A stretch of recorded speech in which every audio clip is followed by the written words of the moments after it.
Hello friends, I hope आप सबको CrPC समझ में आ रही है।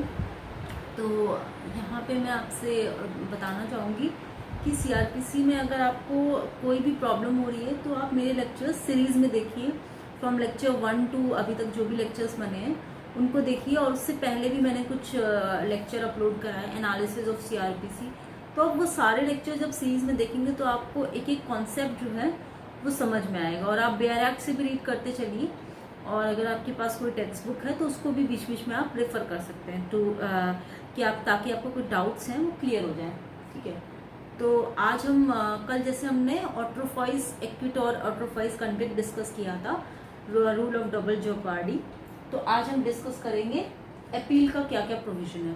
तो अपील में सबसे पहले मैं आपको बता दूं कि सीआरपीसी में क्या क्या अगर कोई सुपीरियर कोर्ट है जब वो इंफीरियर कोर्ट के जजमेंट को चेंज करता है, ठीक है, या उसको हियर करता है कि उसमें कोई करेक्शन है कि नहीं, तो जब ये प्रोसीडिंग्स होती हैं तो वो अपील के अलावा और क्या क्या है। तो हमारे पास अपील का प्रोविजन है सीआरपीसी में, देन रेफरेंस का प्रोविजन है, रिवीजन का प्रोविजन है। तो अपील का प्रोविजन 372 ऑनवर्ड्स है, ठीक है, और रेफरेंस का है 395, देन रिवीजन का 397 एंड 401।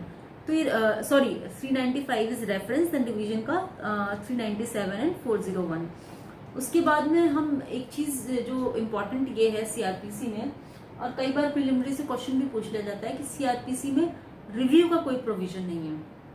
ठीक है, अब 362 में दिया है, ये कहाँ दिया है, 362 में दिया है कि कोई भी जजमेंट क्रिमिनल कोर्ट का उसका रिव्यू नहीं होगा, यानी कि जिस कोर्ट ने वो जजमेंट एक बार साइन और प्रोनाउंस कर दिया है, प्रोनाउंस से साइन कर दिया है, वही कोर्ट दोबारा से उसको नहीं सुनेगा। लेकिन अगर कोई क्लेरिकल मिस्टेक है या कोई अर्थमेटिकल मिस्टेक है, यानी कोई न्यूमेरिकल मिस्टेक है, तो फिर उसके लिए हो सकता है रिव्यू, लेकिन जनरल प्रोविजन ये है कि रिव्यू नहीं होगा। ठीक है, तो this you will understand by reading section 362 of CrPC. Okay, तो दिस इज वेरी इंपॉर्टेंट, यहाँ से क्वेश्चन आ जाता है 362 ऑफ सीआरपीसी। देन अपील का हम डिस्कस करते हैं प्रोविजन। तो अपील सबसे पहले है क्या, सबसे पहले जरूरी है समझना। अपील एक तरीके का सुपीरियर कोर्ट का इंटरवेंशन है कि जो इंफीरियर कोर्ट कंप्लेंट एक तरीके से एग्रीड पार्टी होती है, वो सुपीरियर कोर्ट जो लोअर कोर्ट से बड़ा कोर्ट है उसको कंप्लेन करती है कि जो इंफीरियर कोर्ट ने जजमेंट दिया है वो वहां पे उसके साथ में इनजस्टिस हुआ है या फिर कोई एरर रह गया है, तो आप इसको रीहियर करिए, और इसको जो भी अगर करेक्शन है तो आप करेक्शन करिए। ऐसा एक प्ली आता है किसकी तरफ से, या तो वो एक्यूज की तरफ से आ सकता है या विक्टिम की तरफ से आ सकता है, और पब्लिक प्रोसिक्यूटर की तरफ से भी आ सकता है। ठीक है, लेकिन अपील का जो तभी आ सकता है जबकि लॉ में दिया हो, यानी कि सीआरपीसी में कहीं पे प्रोविजन है कि इस तरीके से यहाँ पे अपील प्रेफर हो सकती है, तब तो प्रेफर हो जाएगी, और वैसे अपील प्रेफर नहीं होगी। क्यों नहीं होगी, क्योंकि अपील किसी का इनहेरेंट राइट नहीं है, ना ही वो एक्यूज का इनहेरेंट राइट है, ना वो विक्टिम का इनहेरेंट राइट है, ना वो गवर्नमेंट का इनहेरेंट राइट है कि वो अपील प्रेफर कर ले। तो जब तक कि स्टैट्यू में, लॉ में, तो क्रिमिनल की बात है, तो जब तक सीआरपीसी में या फिर कोई और अगर एक्ट लगता है, कोई टाडा एक्ट लगता है, तो वहां पे जो भी अपील का प्रोविजन है, जब तक लॉज में दिया नहीं गया है कि ऐसे ऐसे होगा तो अपील होगी, जब तक स्पेसिफिकली सेक्शंस नहीं है तब तक अपील नहीं प्रेफर करी जा सकती। तो आप समझ गए, यानी कि कोई अगर एक्विटल हुआ है, किसी लोअर कोर्ट ने एक्विटल का जजमेंट दिया है या लोअर कोर्ट ने कन्विक्शन का जजमेंट दिया है, तो अपील तो वहां पे हो रही है, आप जैसा कि आपने देखा भी है प्रैक्टिस में, लेकिन वो अपील वहीं से हो रही है जहां पे सेक्शंस में मेंशन है कि इस तरीके से अपील होगी, उन्हीं केसेस में अपील होगी, वरना अपील नहीं होगी। ऐसा दिया है सेक्शन 372 में। That means appeal is not an inherent right unless it is provided by law. ठीक है, तो यहाँ दिया है no appeal unless otherwise provided by statute 372 section. Now appeal के बारे में, और अपील होती क्यों है, हमें इसे बहुत अच्छे से समझना चाहिए so that we understand all the provisions. तो जैसा कि आप जानते हैं कि जो कोर्ट है उसमें जजेस हैं, after all they are human, तो जो ह्यूमन जजमेंट है वो कहीं ना कहीं गलत हो सकता है, उसमें एरर्स की पॉसिबिलिटी है। तो इसीलिए एक तरीके का एग्रीव पार्टी को ये सेटिस्फैक्शन देने के लिए भी कि चलिए आप एग्रीव्ड हैं, और अगर इस लॉ में दिया है कि अपील का राइट है तो आप अपील प्रिफर कर लीजिए, ठीक है। तो इस तरीके का एग्रीव पार्टी को भी सेटिस्फेक्शन हो जाएगा और पब्लिक का जो माइंड है वो उसका भी क्रिमिनल एडमिनिस्ट्रेशन सिस्टम के प्रति एक कॉन्फिडेंस बढ़ेगा। तो इसीलिए अपील के प्रोविजंस हैं, ठीक है। तो what is appeal? Appeal is basically correction of judicial correction of judgment by superior court from the judgment given in by inferior court, ठीक है। तो अपील का क्यों होती है, क्या होती है, ये हमने समझ लिया है। नाउ इसके प्रोविजंस हम दो पार्ट में डिस्कस करेंगे। तो बेसिकली आज ज्यादातर जो प्रोविजंस में डिस्कस करूंगी वो होंगे अपील अगेंस्ट कन्विक्शन, यानी कि वहां अपील जहां पे कोई कन्विक्शन हुआ हो, यानी कि चाहे 5 साल की सजा हुई हो, चाहे 10 साल की सजा हुई हो। और कन्विक्शन मतलब आपने हमेशा से पढ़ा है, कन्विक्शन का मतलब दो चीजें होती हैं। कन्विक्शन का मतलब या तो सेंटेंस हुआ हो 5 या 10 साल का, या प्रोबेशन ऑफ गुड कंडक्ट पे रिलीज कर दिया। Always discuss with you in trial वाला जो चैप्टर था, लेक्चर था, उसमें डिस्कस किया। तो 360 का भी अपील प्रिफर होता है यहाँ पे सीआरपीसी में। तो उसके क्या क्या रेलेवेंट सेक्शन है वो मैं आपसे डिस्कस करूंगी। तो अपील अगेंस्ट सेक्शन कन्विक्शन में जो मोस्ट इंपॉर्टेंट सेक्शन है, जहां से मोस्टली सारी अपील्स बनती हैं ज्यादातर, तो वो 374 है। But before that you must always be knowing कि कोर्ट सिर्फ सजा नहीं देता है 5 या 10 साल की, या प्रोबेशन ऑफ गुड कंडक्ट पे रिलीज नहीं करता है। आपने चैप्टर 8 में पढ़ा होगा कि वो सिक्योरिटी का वो for keeping the good behaviour of peace, accuse peace रखे, तो वो हैबिचुअल ऑफेंडर्स के लिए और भी ऑफेंसेस होते हैं, उसके लिए एक बॉन्ड टाइप का साइन करवाया जाता है, ठीक है। तो उस बॉन्ड का आपने पढ़ा होगा सेक्शन 117 में ऑर्डर दिया जाता है कि आप सिक्योरिटी दीजिए, और अगर वो इस तरह का 117 में ऑर्डर दिया जाता है, तो अगर एक्यूज एग्रीव्ड है जो मजिस्ट्रेट ने ऑर्डर दिया है अंडर सेक्शन 117, तो वो अपील प्रेफर कर लेगा 373 में। तो इट इज वेरी सिंपल, आप बेयर एक्सेस को जैसे ही रीड करेंगे आपको इंस्टेंटली समझ में आ जाएगा। And in case you do not understand, refer to chapter 8 of CrPC, जिसमें कि आप पढ़ लीजिएगा 106 से पहले 110, देन 112 सेक्शन, देन 117, जहां पे ऑर्डर फॉर सिक्योरिटी दिया जाता है कि आप इतने इतने टाइम के लिए पीस या गुड बिहेवियर आपको रखना पड़ेगा, एक बॉन्ड साइन करवा लेता है। तो अगर एक्यूज एग्रीड है तो वो 373 में अपील प्रेफर कर लेगा, ठीक है। और या तो अगर कोर्ट ने रिफ्यूज कर दिया है उसका सिक्योरिटी एक्सेप्ट करने से, तो वो एग्रीड है तो भी वो 373 में कर लेगा appeal prefer. So this is very simple. इसको आप जब भी एक्सप्लेन, अपील का कोई क्वेश्चन आ जाता है तो उसको आप 1 या 2 लाइन में 373 को एक्सप्लेन कर देंगे, ठीक है। और जो main provisions appeal against conviction का है वो 374 और 379 है, एंड इसमें मोस्ट इंपॉर्टेंट इज 374। तो 374 कहता क्या है? 374 अगर मैं आपसे बहुत शॉर्ट में डिस्कस करूं तो शायद आप सब ऑलरेडी जानते हैं। मतलब आप सब जानते हैं कि अगर कोई मजिस्ट्रेट कोर्ट ने ट्रायल किया है तो जाहिर सी बात है सेशन कोर्ट में अपील चली जाएगी, या अगर सेशन कोर्ट ने कुछ केस ट्राई करा है तो जाहिर सी बात है वो हाई कोर्ट में चली जाएगी, और अगर हाई कोर्ट ने किया है तो वो सुप्रीम कोर्ट में चली जाएगी। तो इसी जानकारी में थोड़े बहुत एडिशंस एंड सब्ट्रैक्शन जो है वो 374 में दिए हैं।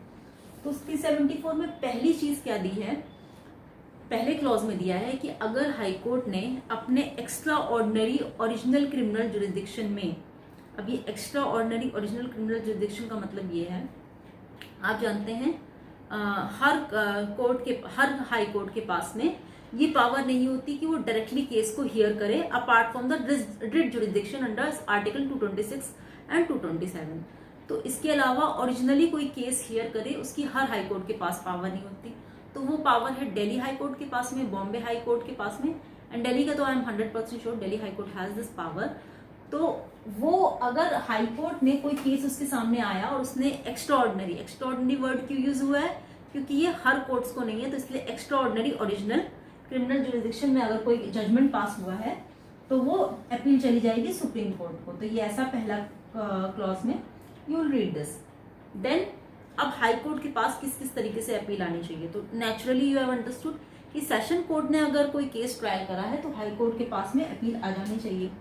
उसके अलावा यहाँ पे एक और चीज दी है कि session court includes additional session जज, ठीक है। तो जब आप सेक्शन 9 पढ़ते हैं सीआरपीसी का, और भी 1-2 जगह प्रोविजन है, तो सेशन जज का मतलब हमेशा इट इंक्लूड्स एडिशनल सेशन जज ऑल्सो। तो एडिशनल सेशन जज या सेशन जज ने अगर कोई जजमेंट पास करा है तो अपील में जाए, वो अपील में चला जाएगा हाई कोर्ट को।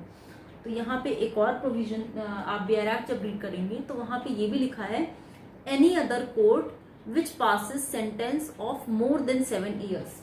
तो यहाँ पे जो एनी अदर कोर्ट है उसको मैं कोडिफाई कर देती हूँ, उसमें आप BR एक्ट में अपने पेन या पेंसिल से लिख लेंगे। उसका मतलब है असिस्टेंट सेशन जज का कोर्ट, जबकि उसने 7 साल से ऊपर का पनिशमेंट दिया हो। अब आप जानते हैं असिस्टेंट सेशन जज के पास क्या पावर होती है। असिस्टेंट सेशन जज 10 साल तक का पनिशमेंट दे सकता है, और सेशन जज कोई भी पनिशमेंट दे सकता है, डेथ भी दे सकता है, पर डेथ अगर देगा तो हाई कोर्ट को कंफर्म करना होगा। लेकिन असिस्टेंट सेशन जज का पावर थोड़ा सा कम है, तो असिस्टेंट सेशन जज 10 साल तक का पनिशमेंट दे सकता है। तो 2 केसेस हैं, असिस्टेंट सेशन जज ने या तो 7 साल से, 2 केसेस बने यहाँ पे, या तो उसने 7 साल से ऊपर की सजा दी है, तो अगर 7 साल से ऊपर की सजा दी है तो हाई कोर्ट में मैटर चला जाएगा, और अगर असिस्टेंट सेशन जज ने 7 साल से कम की सजा दी है तो वो मैटर चला जाएगा सेशन कोर्ट में। So it is very simple, आप रीड करेंगे तो आपको समझ में आ जाएगा। You can write in your BR act clause B में होगा शायद, तो वहां पे लिखा है any other court which passes the sentence of more than 7 years। तो दैट मीन्स कि असिस्टेंट सेशन जज जो कि 7 साल से ऊपर का सजा दे रहा हो तो हाई कोर्ट में मैटर चला जाएगा, ठीक है। देन अब सेशन कोर्ट में कैसे अपील जाएगा, तो session court you already know कि कोई भी जो मजिस्ट्रेट के कोर्ट्स हैं, अगर वहां पे ट्रायल हुआ है, यानी कि मजिस्ट्रेट कोर्ट में यहाँ कौन कौन से इंक्लूड है, नाउ यू शुड नो। तो चीफ जुडिशियल मजिस्ट्रेट के कोर्ट ने अगर कोई ट्रायल करा है तब भी वो चला जाएगा सेशन कोर्ट में अपील में।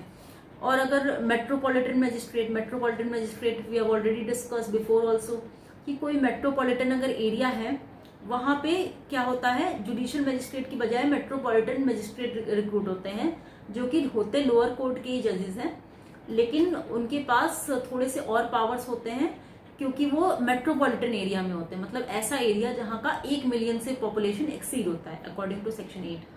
तो वो कौन कौन से मेट्रोपॉलिटन, कहाँ पे मेट्रोपॉलिटन मजिस्ट्रेट हैं, अगर आप CRPC रीड करेंगे तो उसमें लिखा है बॉम्बे, अहमदाबाद, मेड्रॉस एंड बॉम्बे, मेड्रॉस, अहमदाबाद, ठीक है, एक और है शायद।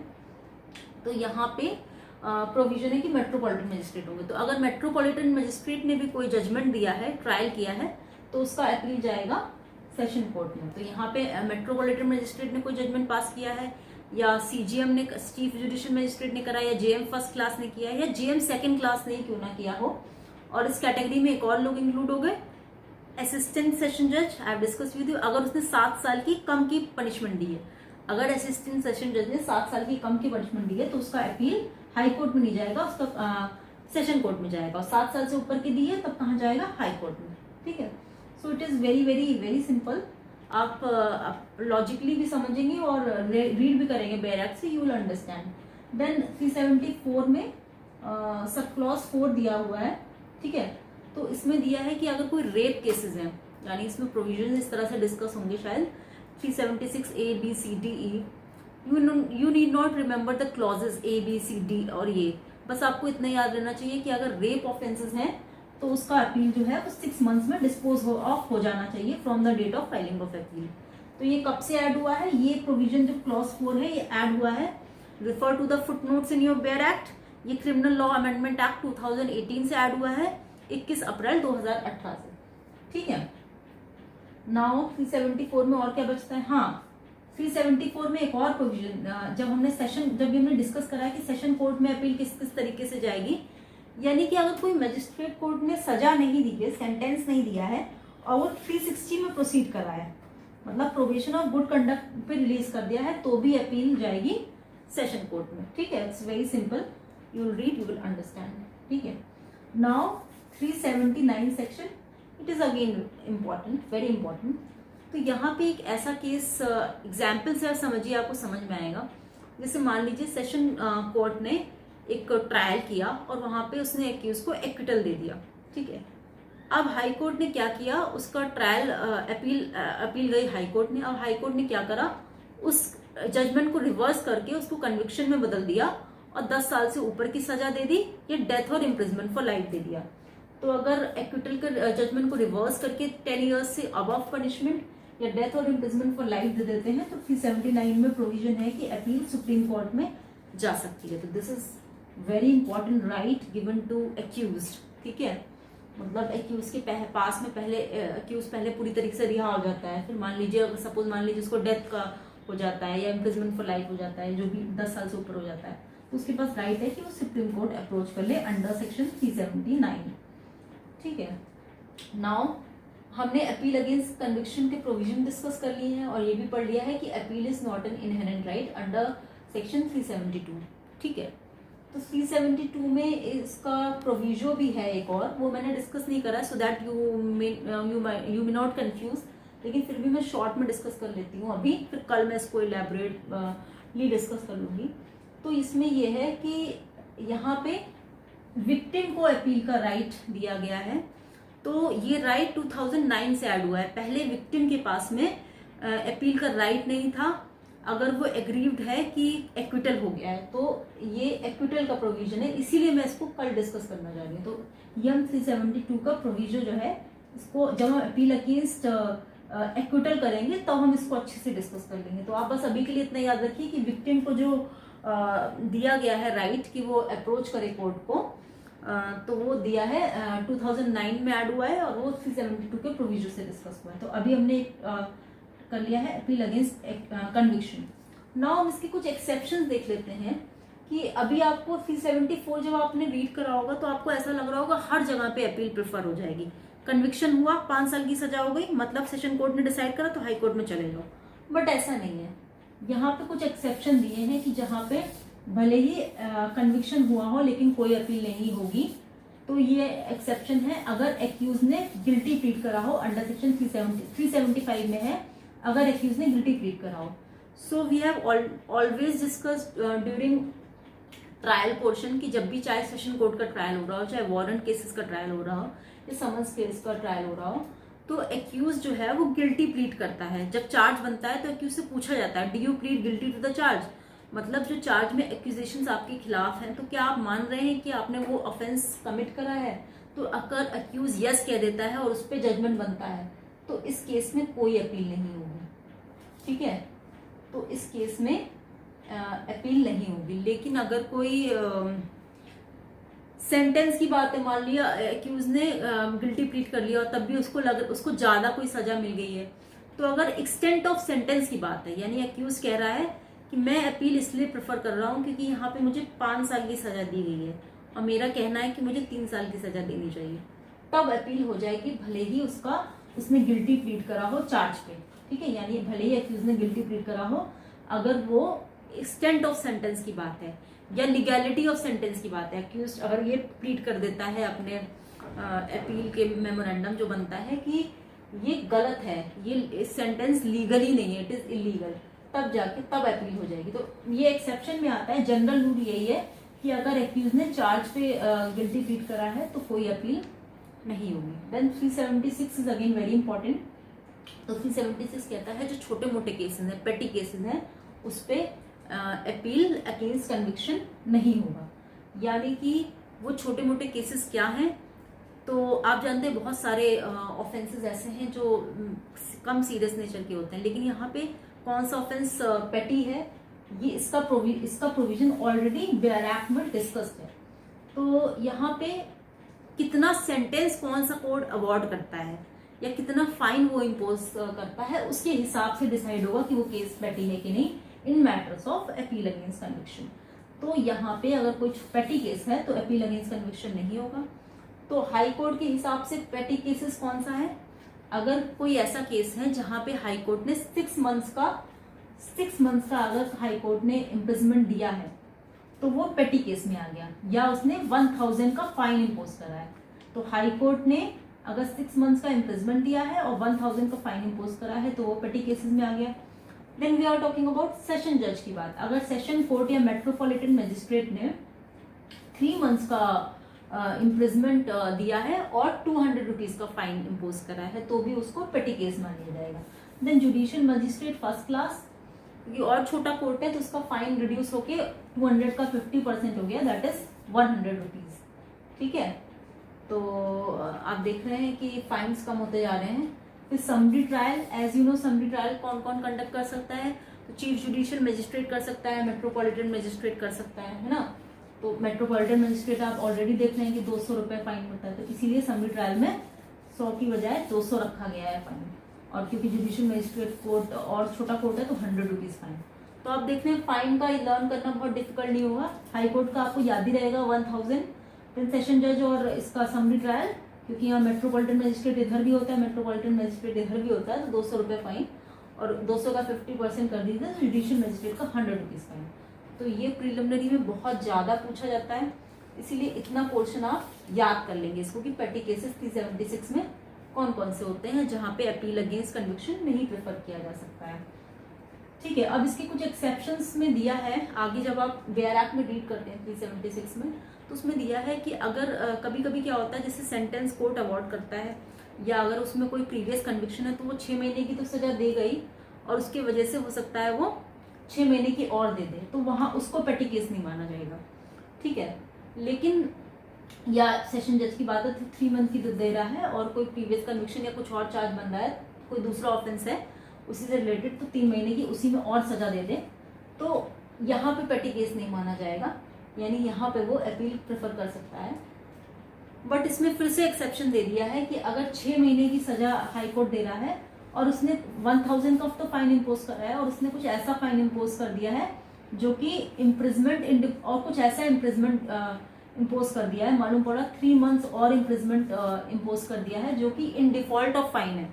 ठीक है, यानी मान लीजिए 1000 का फाइन भी नहीं दिया है, आप यहाँ पे एक केस ले लीजिए कि 1000 सिर्फ 6 मंथ्स का इम्प्रिजमेंट हाई कोर्ट ने दिया है, तो वैसे तो उसको पेटी केस मान लेना चाहिए था, लेकिन इसमें प्लस 3 मंथ्स और इम्प्रिजमेंट दे दिया क्योंकि 1000 रुपए का जो फाइन है वो अक्यूज पे नहीं कर पाया, तो imprisonment in default of fine हो गया। तो अगर ऐसा है तो भी इसको पेटी केस ही माना जाएगा। ठीक है, और अगर 6 मंथ्स का इम्प्रिजमेंट है और कुछ सिक्योरिटी फॉर कीपिंग पीस के लिए कोई फाइन इम्पोज कर दिया, 1000 रुपए के अलावा 500 और इम्पोज कर दिया गया, तो भी इसको पेटी केस माना जाएगा। ठीक है, या फिर दो फाइन्स इम्पोज कर दिए हैं तो भी इसको पेटी केस माना जाएगा। तो इम्पोर्टेंट यहाँ पे जो मैंने इसके जनरल रूल बताया है कि 76 में क्वेश्चन ज्यादातर उसी तरीके से आते हैं, तो पहले आप उसको अच्छे से पढ़ लीजिएगा, फिर जब आपको आंसर में लिखना है तब आप ये सब चीजें लिखिएगा। बट फर्स्ट रीडिंग में आपको ये समझना चाहिए कि पेटी केसेस के लिए अपील जनरल रूल ये है कि अपील अगेंस्ट कन्विक्शन नहीं होगा, और हाई कोर्ट का है तो 6 मंथ, सेशन जज का है 3 मंथ्स, और फाइन्स भी आपको याद रखने होंगे 1000 rupees for high court, session जज और मेट्रोपॉलिटन मजिस्ट्रेट का 200 रुपीज, देन समरी ट्रायल का 200 rupees, and JM first class judicial magistrate first class का 100 रुपीज। तो अगर इतना फाइन है, इतना इम्प्रिजमेंट है, तो उसको पेटी केसेस में मान लिया जाएगा। देन हमने appeal against conviction mostly deal कर लिया है। अब जो हम नेक्स्ट पार्ट पढ़ेंगे उसमें हम अपील अगेंस्ट एक्विटल करेंगे, लेकिन उससे पहले मैं 377 भी डिस्कस कर लेती हूँ आपसे। तो 377 है अपील अगेंस्ट इनसफिशिएंट सेंटेंस, यानी कि 10 साल की सजा दी गई है पर पब्लिक प्रोसिक्यूटर को, गवर्नमेंट को लगता है कि 10 साल की नहीं और सजा मिलनी चाहिए, लाइफ टाइम इम्प्रिजमेंट मिलना चाहिए, तो क्या करेगा, स्टेट गवर्नमेंट डायरेक्ट कर देगा पब्लिक प्रोसिक्यूटर को that you present appeal against this insufficient sentence, sentence is not appropriate. और वो अपील अगर ट्रायल कोर्ट ने, मजिस्ट्रेट कोर्ट ने केस डिसाइड करा है तो वो सेशन कोर्ट में चले जाएगा, सेशन कोर्ट ने अगर केस डिसाइड करा है तो वो हाई कोर्ट में चली जाएगी। सिमिलरली इसी में आगे आप प्रोविजन पढ़ेंगे, सब इसके प्रोविजंस में आगे पढ़ेंगे तो आप देखेंगे इसमें लिखा है Delhi special police establishment act में अगर कोई एजेंसी है उसने इन्वेस्टिगेशन कंडक्ट किया है, यानी कि Delhi special police establishment act में किसने करा है, दैट इज सीबीआई। तो अगर सीबीआई ने कोई इन्वेस्टिगेशन किया है तो सेंट्रल गवर्नमेंट के पास भी पावर है, मतलब सिर्फ स्टेट गवर्नमेंट नहीं, सेंट्रल गवर्नमेंट के पास भी पावर है कि वो पब्लिक प्रोसिक्यूटर को डायरेक्ट करे that you present appeal against insufficient sentence. तो आप यहाँ देख रहे हैं यहाँ पे विक्टिम का कोई प्रोविजन नहीं है, यहाँ पे गवर्नमेंट की तरफ से अपील का प्रोविजन है कि वो इनसफिशिएंट सेंटेंस है तो उसके लिए वो अपील प्रेफर कर सकता है। तो कल हम इसको विक्टिम के लिए क्या प्रोविजन है वो डिस्कस कर लेंगे। ठीक है, और आगे अपील अगेंस्ट इक्विटल में क्या क्या है वो डिस्कस कर लेंगे। फिलहाल ये है अपील अगेंस्ट, ये एक्विटल भी नहीं है पूरी तरीके से, ये आप देख रहे हैं अपील अगेंस्ट इनसफिशिएंट सेंटेंस है, यानी ये अपील अगेंस्ट एक्विटल कहाँ हुआ, ये सेंटेंस तो मिला है लेकिन वो इनसफिशिएंट है, that is given under section 377। और पावर इसमें किसके पास है, स्टेट गवर्नमेंट के पास में, या अगर सीबीआई ने इन्वेस्टिगेशन करा है तो सेंट्रल गवर्नमेंट के पास पावर है कि वो पब्लिक प्रोसिक्यूटर को डायरेक्ट करे that you present appeal against the insufficient sentence. तो यहाँ पे भी सब क्लॉज 4 होगा, तो वहां पे भी यही दिया है कि अगर कोई रेप केसेस है तो आपको अपील डिस्पोज ऑफ करनी होगी within a period of 6 months from the date of filing of appeal. तो again this sub clause 4 you need not remember the clauses of rape, you only remember the 6 months time period, क्योंकि ये questions में पूछा जाता है और क्योंकि criminal law amendment act 2018 से ऐड हुआ है, तो दिस इज वेरी इंपॉर्टेंट। ठीक है, तो आपने आज अपील अगेंस्ट कन्विक्शन पढ़ लिया है, कल हम अपील अगेंस्ट एक्विटल डिस्कस कर रहे हैं। और अगर आपको लेक्चर्स में किसी कॉन्सेप्ट में समझ प्रॉब्लम हो रही हो या सेक्शंस को इंटरलिंक करने में प्रॉब्लम हो रही हो, तो आप ये समझिए पहले कॉन्सेप्ट को समझना बहुत ज़रूरी है। अगर आप 1-2 सेक्शन भूल जाए कोई बात नहीं है, पर आपको कॉन्सेप्ट अच्छे से समझ में आना चाहिए। तो इसीलिए आप मेरा लेक्चर अगर आपने अभी तक नहीं देखा है तो आप from the very first lecture से देखिए, लेक्चर 1 से देखिए, बल्कि उससे पहले भी मैंने एक एनालिसिस ऑफ सीआरपीसी पे दिया है, तो उसमें मैंने बताया है कि आपको सेक्शंस को मकअप नहीं करना है, आपको इंटरप्रिटेशन क्लॉज से भी लिंक करके जहाँ पे वो प्रोविजन की ज़रूरत है उस हिसाब से पढ़ना है, और आपको शेड्यूल 1 रेफर करते रहना है। ये सारी चीज़ें मैंने आपको स्टार्टिंग में बताई थी। तो आपको अगर तब भी प्रॉब्लम हो रही है then please do let me know, आप कमेंट कर सकते हैं। एंड अगर आपने वीडियो अब तक सब्सक्राइब नहीं करा है then please do subscribe it and share with your friends. So thank you so much, I am signing of.